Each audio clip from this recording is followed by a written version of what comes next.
안녕하세요, 여러분. 주아쌤입니다. 잘 지내셨지요?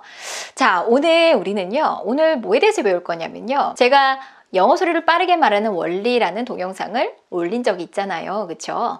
자, 그걸 올리고 나서 이런 댓글들이 이렇게 있었어요. 근데 내 용어가 뭐예요? 기능어는 뭐예요? 도대체 언제 내 용어고 언제가 기능어예요?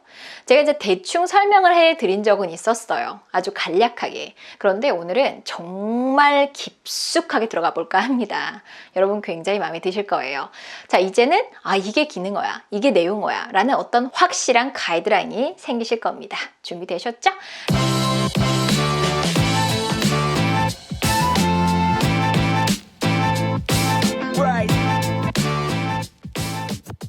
자, 그러면 내 용어, 기능어에 대해서 배워보도록 할게요. 그런데 여러분, 영어를 빨리 말하는 원리에 대해서 제가 알려드렸었잖아요. 그런데 영어를 빨리 말하는 게 왜 중요해요? 영어를 천천히 말하면 되지, 내 생각에 있는 거. 그렇게 생각하실 수도 있어요. 그런데 이 원리는요, 사실 내가 말하는 원리뿐만 아니라 듣기의 원리도 같이 있는 거예요. 내가 그냥 천천히 기능어건 내용어건 그냥 똑같이 얘기하면 되지. 뭐 이거를 왜 기능어를 내용어를 왜 구분하고 왜 리듬을 굳이 타야 돼? 알아만 들으면 되지. 라고 생각하실 수 있어요. 근데 그렇게 생각을 하시면 리스닝이 굉장히 안 들리실 수 있어요. 그리고 말할 때도 효율이 떨어지기 때문에 중요한 부분을 제대로 전달이 안 될 수가 있습니다. 이거는 굉장히 중요한 부분이에요. 자, 그러면 내용어와 기능어 한번 구분해 보도록 하겠습니다. 자, 내용어는 말 그대로 뭘 내용어라 그래요? information을 갖고 있어야 돼요. 중요한 정보를 담고 있는 아이들. 한마디로 정의하면 이렇습니다. 내용어란 중요한 정보를 담고 있는 아이들이에요. 그래서 어떤 문장을 얘기했을 때 그 단어만 얘기해도 대충 이해가 가게 만들어 줄 수 있는 게 바로 내용어입니다. 자, 그러면 어떤 게 내용어가 있을까요? 여러분, 명사 중요할까요? 책상, 의자 이런 게 명사죠? 자, 이런 명사들 여러분 생각할 때 중요한 정보라고 생각하세요? 중요하죠. 책상이 깨졌어 이렇게 말하고 싶은데 깨졌어 만 얘기하면 뭐가? 이럴 수 있잖아요. 중요한 포인트예요. 그래서 명사 중요한 내용어입니다. 자, 그 다음에 또요. 동사 어때요? 깨졌어. 책상이 이렇게 얘기했어요. 책상이 뭐라고? 이럴 수 있죠. 책상이 어떤데? 라는 어떤 상태에 대한 얘기를 구체적으로 해줘야지 내용 전달이 되죠. 그러니까 동사 어떨까요? 중요하죠.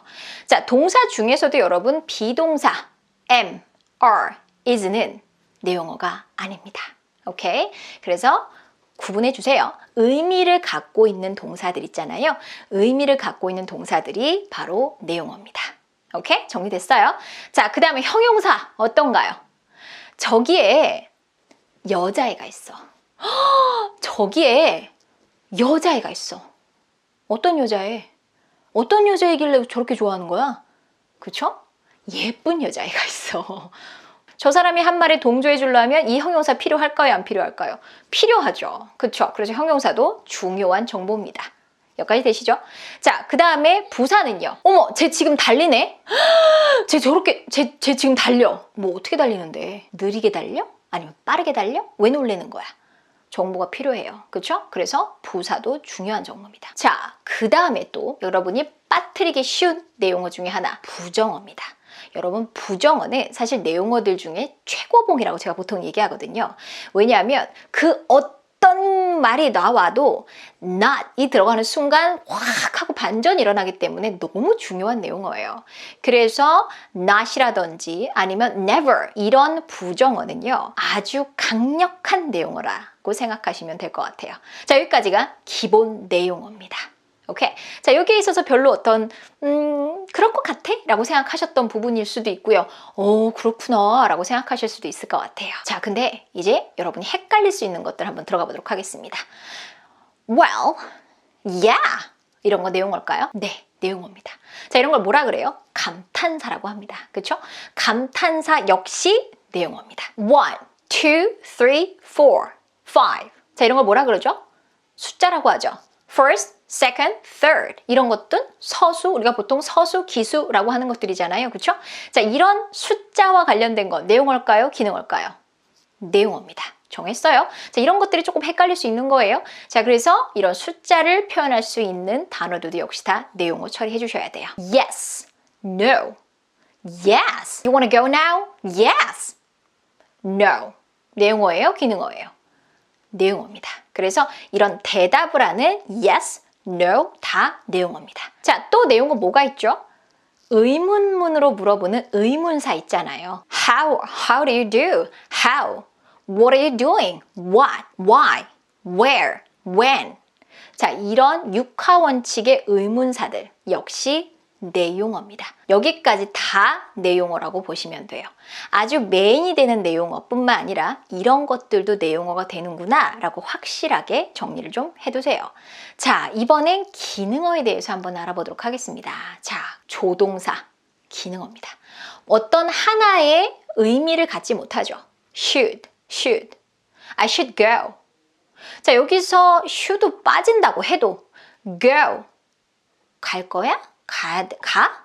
이 단어만 하나 들어가도 사실은 의미 파악이 되는 거예요.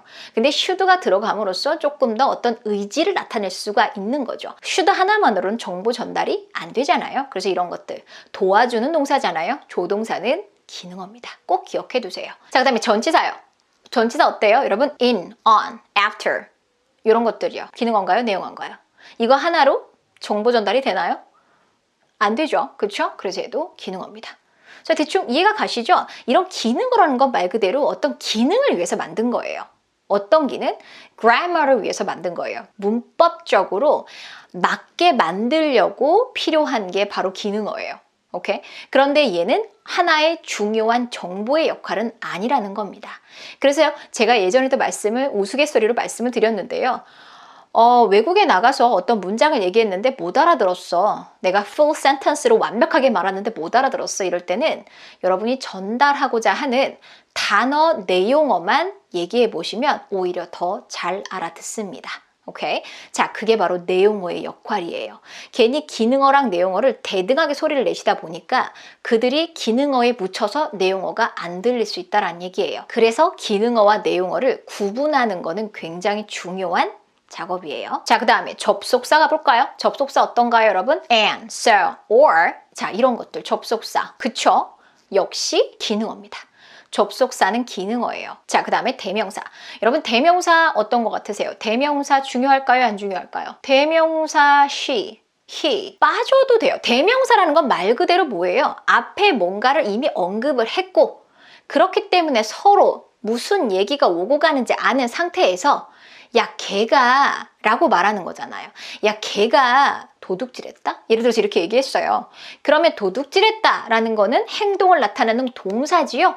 그렇기 때문에 어때요? 중요한 정보예요. 근데 그에 비해서 걔가라고 말했을 때 그 상대방은 이 사람이 누군지를 알지요. 이미 이 사람에 대해서 얘기를 하고 있으니까요. 그죠? 그렇기 때문에 대명사도 중요하지 않다라는 거예요.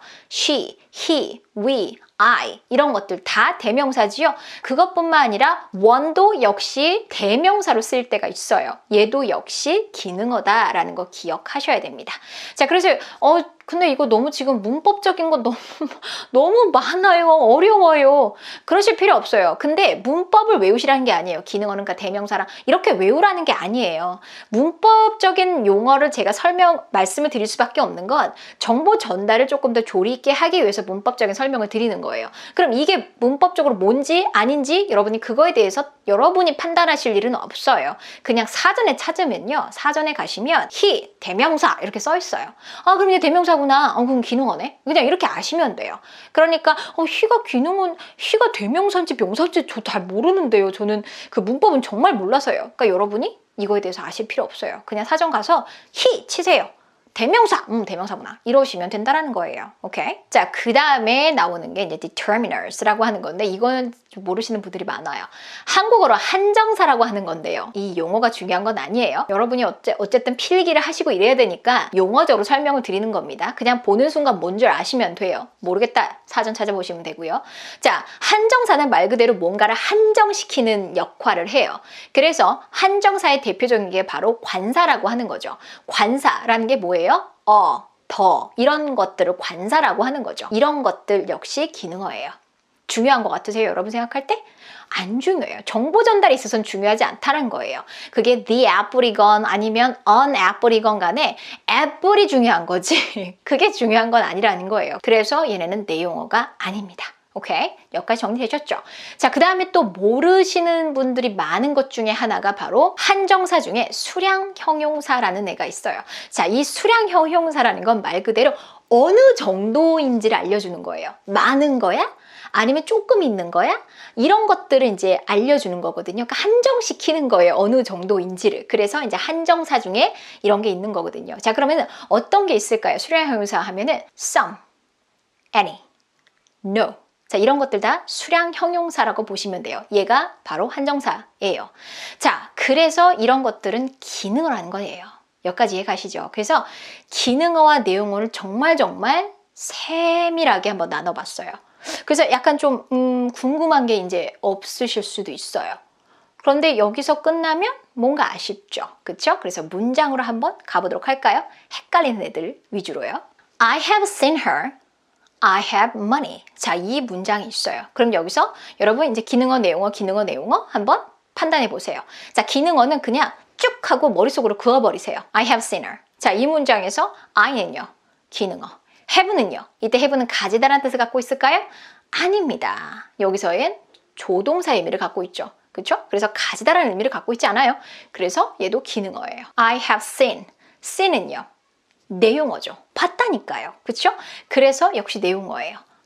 her는요, 대명사죠? 기능어입니다. 이렇게 확 하고 그어버리는 거예요. 그럼 뭐만 힘들어가면 돼요? seen만 들어가면 돼요.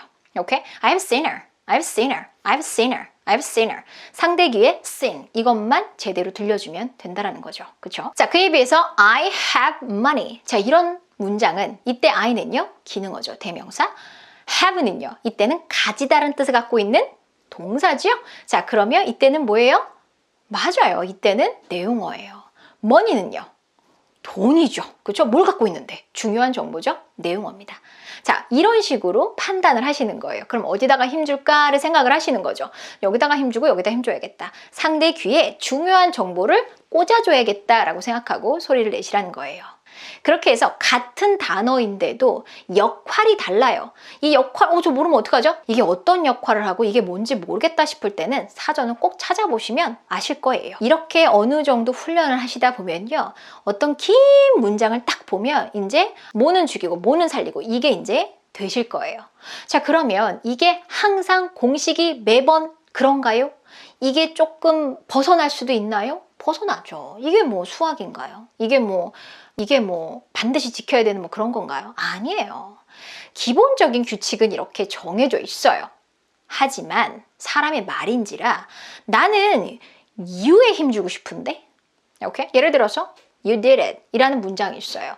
여기서 우리가 배운 공식대로 하면 이때는 did가 했다라는 내용어 동사란 말이에요. 그러면 you did it 이렇게 힘을 주고 줄 수 있는 거죠. 이런 리듬으로요. 그렇죠? 나머지는 다 기능어로 처리를 하는 거잖아요. 그런데 어쩔 땐 네가 했잖아 이런 말 하고 싶어요. 그러면 you did it 이렇게 you에다가 힘을 줄 수도 있다라는 겁니다. 이런 데서 뭐가 나와요? 뉘앙스가 달라지는 거예요. 이해 가시죠? 그래서 내용어, 기능어가 있지만 항상 틀어질 수 있다. 어느 정도의 기본 규칙은 있지만 어디다 힘을 주고 어디다 힘을 뺄지는 사실 말하는 사람이 정하시면 됩니다. 근데 뭐만 안 하시면 되냐면요, 다 강강강강강강강 다 양양양양양양양 이렇게 하면은 내용 전달이라든지 뉘앙스를 살릴 수가 없어요. 그래서 강약, 강약, 강약 이런 조절이 있어야 리듬이라는 게 생긴다라는 거지요. 근데 대부분의 우리 한국인들의 소리는 어떤 소리로 이루어져 있냐면 둘 중에 하나예요. 다 강강강강강 다 강강강강인 사람들의 특징은요, 소리가 다 차피 끊어져요. 너무 중요한 거야. 그래서 한 단어 한 단어 다 정성들여 소리를 내주는 거고요. 두 번째의 소리의 특징은 굉장히 빠르게 말해요. 그런데 잘 들어보면 무슨 소리인지 하나도 모르겠어. 이런 분들의 특징은 다 양양양양양양양으로 처리하는 거예요. 한국말 하듯이 되게 조곤조곤조곤조곤하게. 그래서 간혹 뭐라고? What? 이런 소리를 들을 가능성이 굉장히 큰 게 이제 두 번째 유형이에요. 그럼 어떻게 해야 돼요? 이 둘이 섞여야 돼요. 이 둘이 강약 이렇게 조절을 해 주셔야 리듬이 생기고 전달력이 좋아진다는 거죠.